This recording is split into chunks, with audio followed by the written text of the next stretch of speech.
না, বাংলাদেশ তো পারল না। নিউজিল্যান্ডের বিপক্ষে টি-20 সিরিজটা জিততে পারলাম না আমরা।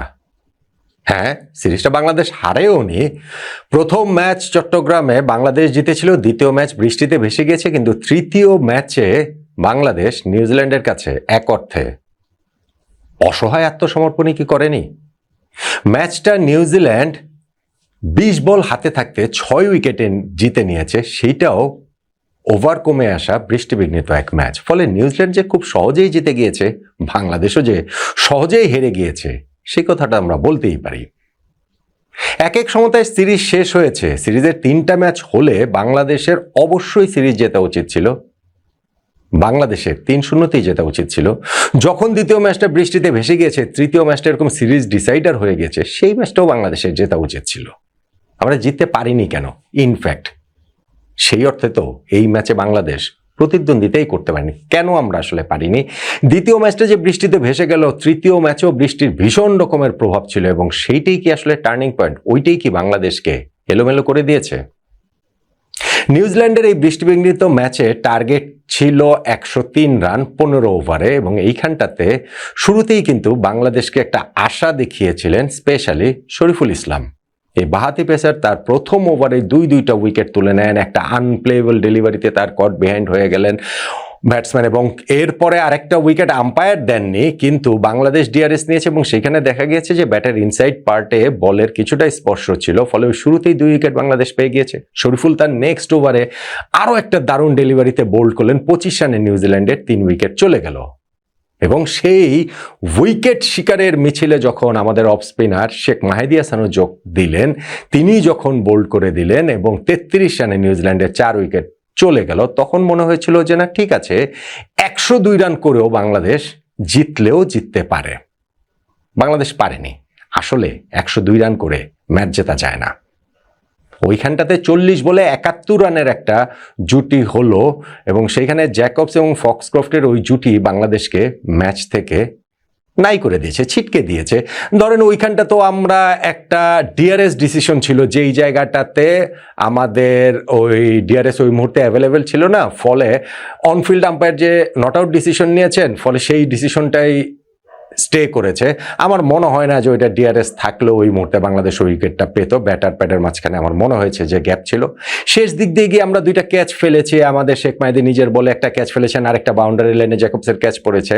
বাট স্টিল এগুলো আসলে বেশি দেরি হয়ে গিয়েছিল, মানে ওই উইকেটগুলো পেলেও যে ম্যাচের রেজাল্টে খুব বেশি পার্থক্য হতো, বিষয়টা সেরকম নয়। বরং জ্যাকবস তিনি তার ইন্টারন্যাশনাল প্রথম 50টা টি-20তে তুলে নিয়েছেন। তিনি শেষ পর্যন্ত 31 বলে 62 রানে নট আউট ছিলেন, এবং রিশাদের ওই ওভারটাতে তিনি 6-4-6 এই 3টা শটে খেলাটা শেষ করে দিয়েছেন। 20 বল বাকি থাকতেই নিউজিল্যান্ড 6 উইকেটে ম্যাচটা জিতে যায়। ফলে বাংলাদেশ এই বোলিং ইনিংসের এইখানটাতে শরীফুল শুরুতে 3টা উইকেট নিয়েছেন, এবং এটাও বলতে হবে যে যখন শেখ মাহেদীটা উইকেট নিলেন, 33 রানে 4 উইকেট পড়ে গেল। শরীফুলের লাস্ট ওভার, মানে একজন বোলার তো সর্বোচ্চ 3 ওভার করে বল করতে পারবেন, শরীফুলের ওই লাস্ট ওভারটা থেকে নিউজিল্যান্ডের ওই 2 ব্যাটসম্যান জ্যাকবস এবং ফক্সক্রফট তারা কিন্তু 2জনই বাউন্ডারি মেরেছেন, 3টা বাউন্ডারি মেরেছেন, 15 রান ওই ওভারটাতে তারা তুলে নিয়েছেন। ফলে ওইখান থেকেও কিন্তু নিউজিল্যান্ডের এই ব্যাটিং পার্টনারশিপটা ঘুরে দাঁড়ানো শুরু করেছে, এবং ফাইনালে গিয়ে তারা ম্যাচটা জিতে গিয়েছে।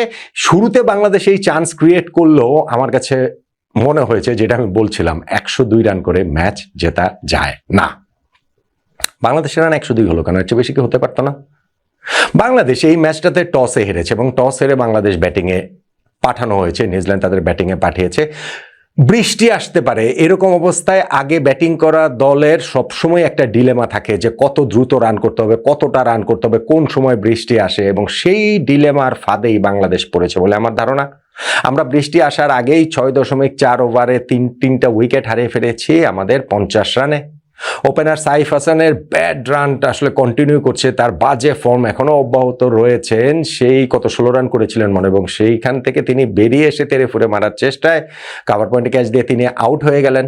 আমাদের আরেক ওপেনার তানজিদ হাসান তামিম গত ম্যাচে তিনি 25 বলে 20 রান করেছিলেন। এই ম্যাচেও কত 10 বলে মনে হয় না 8 বলে মনে হয় 4 রান না কত রান এরকম আর কি সিঙ্গেল ডিজিটের রান করেছেন। এবং সেইখানটা থেকে ওই আলোচনাটা উঠছে যে টেস্ট দলে প্রথমবারের মতো ডাক পেয়ে তানজিদ তামিম কি টেস্ট ম্যাচে খেলাটা শুরু করলেন কিনা। বাট আমি এখনো বলছি, আমি গত ম্যাচ শেষে বলছিলাম, এই ম্যাচেও আমি বলছি যে তানজিদ তামিমের 2টা অফ ডে গিয়েছে, সেরকম ভাবে আমরা আসলে দেখতে পারি। এবং আমাদের ওইখান থেকে তামিম আউট হওয়ার পরে তিনি ওইটাতে হচ্ছে গিয়ে লেগ সাইড দিয়ে ছক্কা মারার চেষ্টা করেছিলেন, কিন্তু ব্যাটপ্যাডের মাঝখান দিয়ে গিয়ে সেটা তাকে বোল্ড করে দেয়। এবং পারভেজ হোসেন ইমন যখন নামলেন প্রথম বলটাতেই তিনি আউট, গোল্ডেন ডাক। ওইটাকে তিনি আপার কাট করার চেষ্টা করলেন বা নাকি বল লিফট করার চেষ্টা করলেন, যেটাই করুন না কেন ব্যাটে সেটা টাচ লেগে শর্ট থার্ড ম্যান ফিল্ডারের কাছে সহজ ক্যাচ দিয়ে তিনি আউট হয়ে গিয়েছেন। লিটন দাস এবং তাওহিদ হৃদয়ের জুটিটা ছিল। এবং বৃষ্টির পরে যখন খেলাটা বন্ধ গেল 6.4 ওভারে 3 উইকেটে 50 বাংলাদেশ, বৃষ্টির পরে যখন খেলাটা আবার শুরু হলো যে 15 ওভার 2 সাইডে ব্যাটিং করবে এরকম, এবং সেইখানটা থেকে আমরা 15 ওভারটা পর্যন্ত পুরো খেলতে পারিনি। 6.4 ওভারে 3 উইকেটে 50 বাংলাদেশের ছিল। এরপরে 7.4 ওভারে আর 52 রান যোগ করে আমরা শেষ 7টা উইকেট হারিয়েছি। 15 ওভারে পুরোটাও আমরা খেলতে পারিনি। 14.2 ওভারে 102 রানে বাংলাদেশ অল আউট হয়ে গিয়েছে। ইনফ্যাক্ট রানটা বাংলাদেশের আরো কম হতে পারত। কিভাবে জানেন? ধরেন ওই লিটন আর তাওহিদ হৃদয়ের পার্টনারশিপটা ব্রেক হলো যখন লিটন দাস একটু লেগ সাইডে সরে গিয়ে কাভার দিয়ে একটা ছক্কা মারার চেষ্টা করলেন, কিন্তু সুইপার কাভারে ক্যাচ দিয়ে তিনি আউট হয়ে যান। তাওহিদ হৃদয় ছিলেন, ইনফ্যাক্ট তিনি 15 রানে আউটও হয়ে গিয়েছিলেন। শর্ট থার্ড ম্যানে ঠেলে তিনি একটা রান নেওয়ার চেষ্টা করেছিলেন। পার্টনার তার ওইখানে শামীম পাটোয়ারির সঙ্গে ভুল বোঝাবুঝিতে শামীম রানটাকে হচ্ছে গিয়ে যখন তিনি আবার ফেরত যাচ্ছিলেন তাওহিদ হৃদয়, তার আগেই ফিল্ডারের কাছ থেকে বল চলে এসেছে, উইকেট কিপার বেলস ফেলে দিয়েছেন। তাওহিদ হৃদয় গ্লাভস টাভস করে শামীম পাটোয়ারির সঙ্গে একটু বাদানুবাদ করে চলেই যাচ্ছিলেন, কিন্তু দেখা গেল যে এই সময় নিউজিল্যান্ডের উইকেট কিপার আমাদের মুশফিকুর রহিমের মতো কাণ্ড ঘটিয়ে দিয়েছেন।